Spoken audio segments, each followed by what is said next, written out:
La case abordée dans cette vidéo est tirée du numéro 41 du magazine Charlie Mensuel, paru en France en février 1985.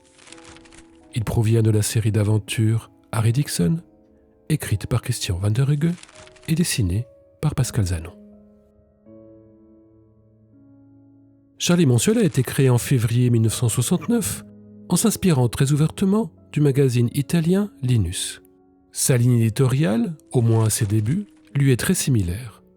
Mise en avant de comic strips américains, articles érudits sur l'histoire de la bande dessinée et, en parallèle, promotion d'une certaine idée de la bande dessinée dite adulte.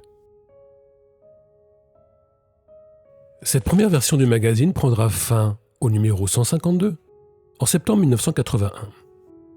La publication renaîtra de ses cendres en avril 1982 avec une nouvelle équipe éditoriale et un goût inchangé pour le comic strip.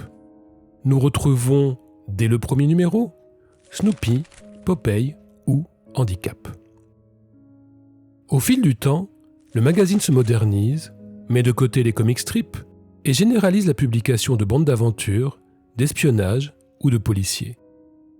Un accent particulier est mis sur la représentation des femmes, enfin surtout de la femme objet, à tel point qu'il est parfois difficile, en se basant sur la couverture, de déterminer s'il s'agit d'un magazine de bande dessinée ou d'autre chose. Cette réserve faite, il est bon de signaler que c'est dans ces pages que l'on découvrira, entre autres, l'iconique La quête de l'oiseau du temps, de Régis Loisel et Serge Letendre, ou l'excellente Félina, dessinée par Annie Götzinger. Notre case est tirée d'une série d'aventures, Harry Dickson, adaptation des célèbres romans populaires de Joret, mettant en scène un détective s'inspirant ouvertement de Sherlock Holmes. Dans La bande de l'araignée, le héros, accompagné d'une ribambelle de fiers mâles, s'oppose à une méchante jeune fille qui ne fait rien que de vouloir redistribuer des richesses aux plus pauvres et qui, comble de l'audace, se permet de semer le trouble dans le pauvre cœur du héros en lui assenant de terribles bisous sans consentement et en se permettant d'avoir du charme et de la classe.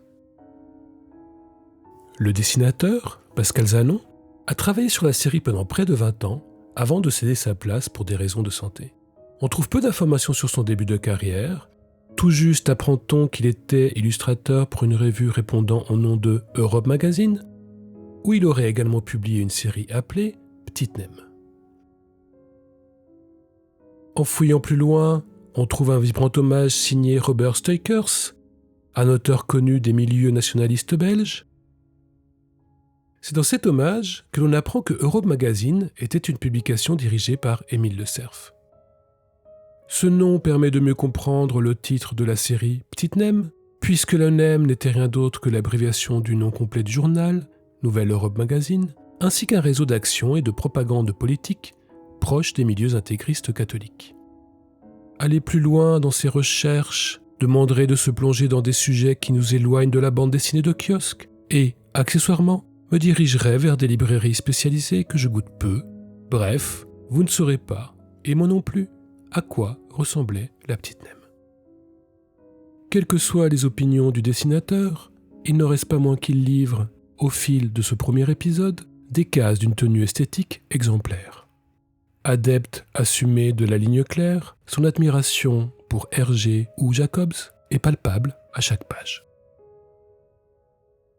La case retenue pour cette chronique représente Harry Dickson et 2 de ses acolytes, perdus dans un dédale de couloirs souterrains, alors qu'ils tentent d'arrêter la terrible Georgette Cuvelier.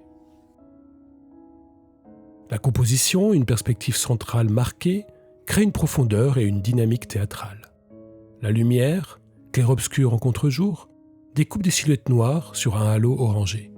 La case, iconique, représente l'appel de l'aventure, le transfert dangereux, le saut viril et armé, en noir et blanc, vers la femme fourbe et dangereuse, la couleur chaude de la chair.